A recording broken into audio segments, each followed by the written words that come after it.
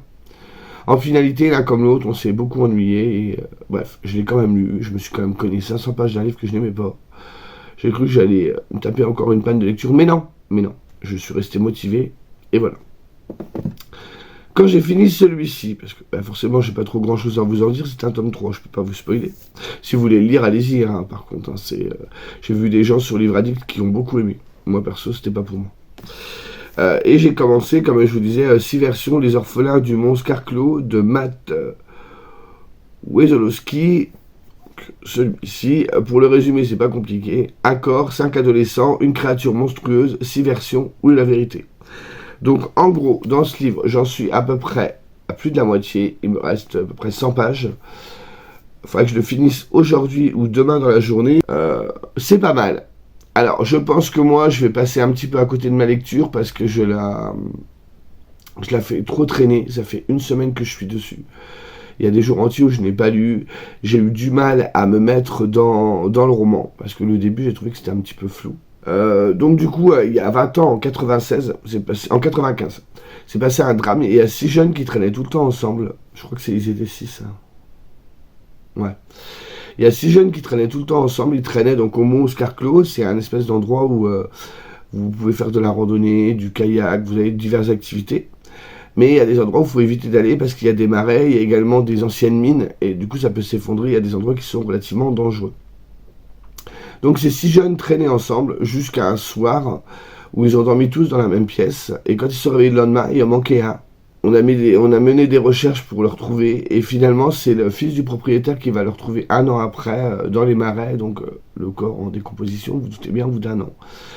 Et on n'a jamais vraiment su ce qui s'était passé. 20 ans après, le podcasteur qui s'appelle Scott King, il a une émission et il décide de revenir sur certains cold cases, donc ici en l'occurrence sur celui-ci, donc il va interroger diverses personnes pour savoir ce qu'il en est. Ce qui est intéressant, alors moi j'ai eu du mal au début parce qu'en fait vous avez toujours un espèce d'interlude, mais même le début c'est on va dire un prologue au début. Vous avez un prologue, ensuite vous avez un chapitre, ensuite une interlude du coup, un deuxième épisode. L'interlude c'est toujours la même personne qui parle. Là en ce moment on suit des personnes qui parlent, je ne sais pas trop qui c'est. J'ai un petit peu des doutes. Mais moi c'est parce qu'en fait j'espace trop ma lecture. C'est juste ça, je critique pas la qualité du roman. Et en fait, ensuite, il interviewe donc la personne. Ce qui est bien pour pas se perdre, c'est que quand il interviewe la personne, la typographie du texte change. C'est-à-dire que il se présente, donc comme s'il animait l'émission. Bonjour, c'est Scott King, vous êtes bien sur le podcast. Ensuite, il interviewe la personne, donc il y a des questions que lui pose, ce que le témoin répond. Et de temps en temps, le présentateur se fait des réflexions. Donc il change encore la typographie du texte, où le présentateur va se dire, c'est bizarre, il dit ça, ou il fait ça. Ça me fait penser à telle personne que j'ai interrogée. Et là, on revient sur une autre interview. On va te passer un court extrait. À placer. C'est dans ta tête, hein, c'est un texte. Et après, on revient sur l'interview. Je trouve qu'au niveau de la typographie, c'est très bien d'avoir fait comme ça. Parce qu'au début, franchement, j'étais un petit peu en galère, moi, pour m'y repérer. Et en fait, toutes les personnes qui l'interviewent... ça se centre un peu plus sur l'enquête, comment vous dire ça. La première personne qui l'interviewe, elle était assez extérieure aux 6 adolescents, donc on a une vue vraiment d'ensemble, et au fur et à mesure, on a de plus en plus de détails, et on va s'intéresser aux principaux protagonistes, donc ça se resserre. Et le but de ce livre, c'est qu'en fait, quand le gars du podcast parle au public, vous avez un peu l'impression qu'il casse le 4e mur et qu'il vous parle à vous. Et du coup, vous avez cette envie de vous mettre avec lui et de surveiller les signes. C'est l'intention de l'auteur, en fait, que le lecteur prenne part à l'enquête et que lui-même écoute bien les témoignages et se dise, ouais, alors c'est peut-être lui, c'est peut-être lui. Vous voyez ce que je veux dire? C'est pour ça que d'ailleurs, il y a des moments, le présentateur, il dit, c'est bizarre, il dit, là, je lui posé une question, je trouve qu'elle a mis du temps à répondre, ou elle parle beaucoup plus lentement, donc il y a vraiment cette intention-là. Donc je trouve que c'est plutôt pas mal fait. L'image, avec les fréquences, et quand on regarde de plus près, c'est un bois avec des bateaux près d'un lac. Je trouve que c'était... Non, il n'y a même pas de bateau. Non, c'est de la terre avec... Non, c'est un rivage avec les... Bon. Je trouve ça pas mal. C'est un tome 1. Hein, je préfère le préciser parce que j'étais pas sûr. Et en fait, dedans, on a un marque-page avec le tome 2 qui est là. Vous voyez bien ou pas? Et le tome 2, ce sera une famille massacrée, une meurtrière internée, 6 témoins, 6 versions, laquelle est vraie. À voir après comment l'angle qu'il prend, s'il arrive à se renouveler, parce que c'est exactement le même principe et qu'il ne fait pas d'effort au niveau de la structure de son scénario ou de son texte. On risque de vite s'ennuyer. À voir. Bon, là, c'était le premier. Ouais, ça se lit plutôt pas mal. Il y a beaucoup du coup de dialogue. Si je vous montre, vous verrez, c'est essentiellement des dialogues, quoi. Il y a des interviews, tout ça. Là, moi, j'en suis à l'épisode... Alors, attendez, là, c'est l'interlude. Enfin, c'est l'interlude, c'est moi qui appelle ça l'interlude. Voilà, je suis à l'épisode 5. Donc il me reste deux chapitres et j'ai terminé. J'aime bien. Je pense que malheureusement, voilà, je serais passé un petit peu à côté de ma lecture, parce que je pense que c'est pas une lecture qu'il faut traîner, il faut le lire assez rapidement ou être vraiment concentré, parce que forcément, il y a ce jeu entre l'auteur et les lecteurs qui veulent qu'on devine qui c'est. C'est pas ultra rapide non plus dans le rythme. C'est vrai qu'au début... vous allez dire, ouais, il parle de quoi, je comprends pas tout. Mais voilà, faut le temps qu'ils nous mettent dans l'ambiance. Alors moi, un truc qui m'a toujours fait rire, c'est que c'est passé il y a 20 ans. Donc les jeunes dedans avaient 15 ans, aujourd'hui ils en ont 35. Donc il en interviewe certains. Et ils se rappellent de ce qui s'est passé. Bon, après, il y a le podcasteur, Scott King, qui lui a travaillé en amont son enquête. Donc forcément, il les aide à se rappeler de certaines choses. Mais se rappeler de ce que vous avez fait il y a 20 ans. Moi, j'ai du mal à me rappeler ce que j'ai mangé il y a 2 jours. Alors... imaginez bien, il y a 20 ans, ce que je pourrais dire. Moi, faut pas que mes potes, ils commettent un meurtre il y a 20 ans. Hein. Parce que s'il faut leur sauver les miches, moi, j'ai pas de tête, c'est mort. Hein. Bref. Et du coup, voilà, c'est pas mal. On verra bien. Je trouve, par contre, c'est marqué une créature monstrueuse. Ouais, la créature monstrueuse, moi, je trouve pas que le côté fantastique est très... J'ai l'impression qu'on est un peu dans... Oh, je vais être méchant quand je dis ça, mais... ça pourrait mettre dans l'ambiance. Avec moi, ça ne fonctionne pas. Et j'ai plutôt l'impression que la créature, c'est un peu à la Scooby-Doo, quoi. Enfin, c'est l'impression que j'ai. Je suis désolé, c'est péjoratif, hein, mais c'est vraiment l'impression que j'ai. Moi, je pensais qu'il y avait vraiment une aura fantastique, qu'on allait vraiment flipper, et pas du tout. Mais après, ça reste relativement intéressant. Il n'est pas très long, il fait 300 pages. À voir, à voir. Donc, de toute façon, je pense que ce que je vais faire, c'est que je vais le terminer. Je reviendrai vous voir, soit tout à l'heure, ce soir, si je l'ai fini entre-temps, soit demain, enfin bref. Je viendrai vous en reparler avant de clôturer le vlog, comme ça, je vous aurai parlé de 2 livres. Voilà. Sinon, quoi de neuf? J'ai acheté j'ai acheté un livre hier, parce qu'en fait hier je suis retourné au cinéma, comme je sais plus si je vous l'avais dit, pour aller voir Titanic. Titanic est ressorti à l'occasion de la Saint-Valentin, c'était pour les 25 ans, et il y a 15 ans, pour les 15 ans, oui, les 15 ans ou les 20 ans qu'il était ressorti pour la 3D, et du coup là, cette fois c'était pour la 3D IMAX, donc en 4K. Et bref, et juste avant, on est allé en librairie comme d'habitude, et j'ai fait un petit craquage. Alors je suis un petit peu déçu. Moi, je vais vous le montrer. J'ai acheté ce livre-là, qui me tentait beaucoup. Louise Penny, La nature de la bête. J'adore la couverture. Et on nous dit derrière qu'il y a un petit gamin qui s'appelle Laurent. Non, je ne suis pas écocentré, merci. Qui a une imagination débridée. Il habite Three Pines. Et pas un jour ne passe sans que le gamin il dise qu'il a vu soit une invasion d'extraterrestres, soit des arbres qui marchent, soit des dinosaures qui nagent dans les temps. Donc il a tendance un peu à être, vous savez, comme Pierre et le loup, à raconter des trucs et des machins.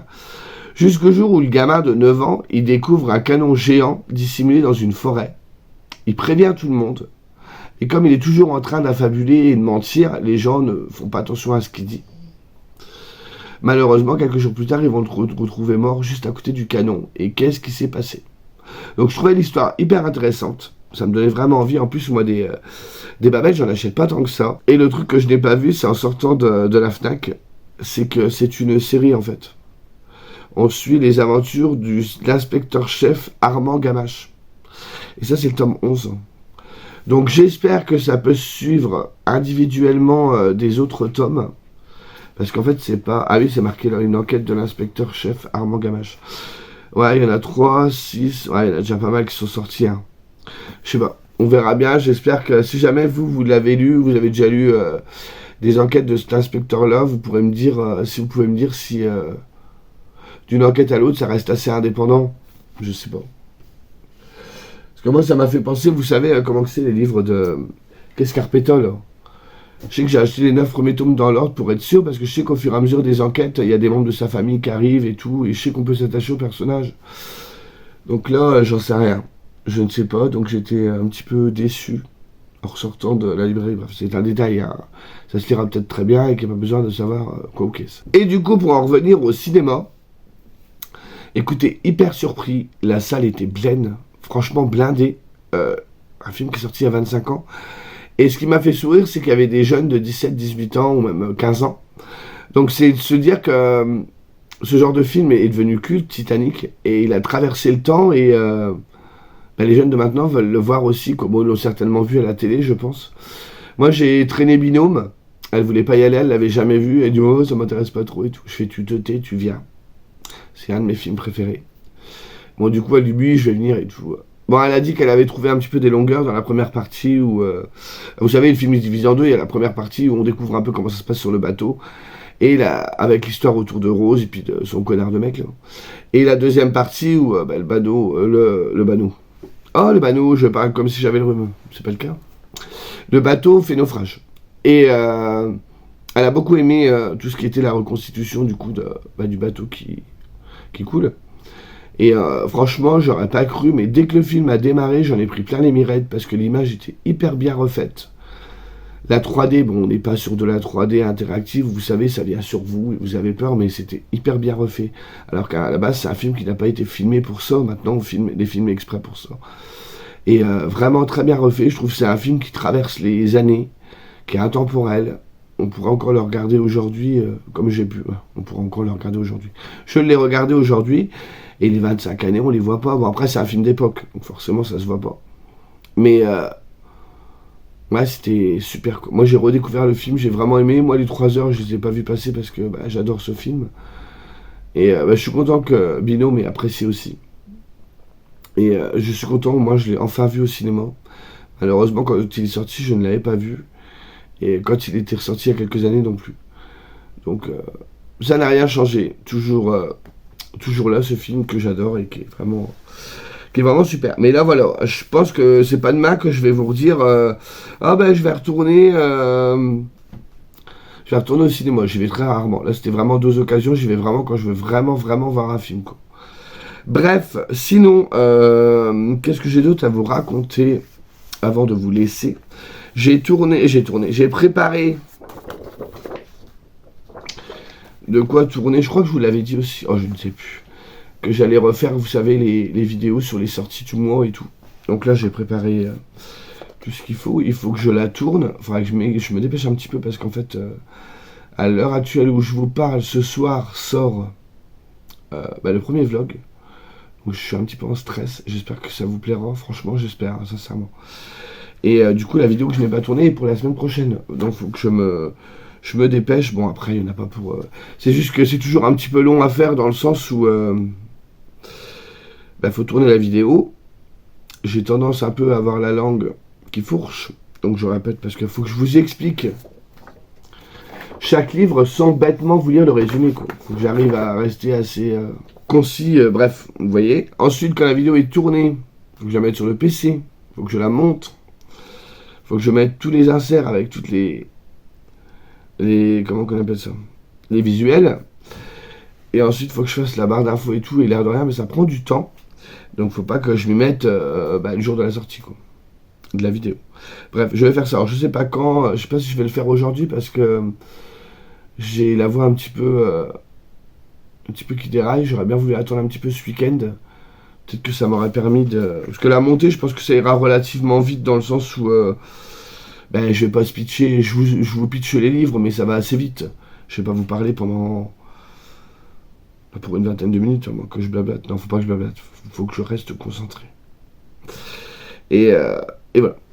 Bref, sur ce, je vous laisse. J'espère que vous avez pu profiter de ma vieille voix. Et je reviens quand j'ai terminé ça pour vous en toucher 2 mots. Voilà. Allez, à plus tard.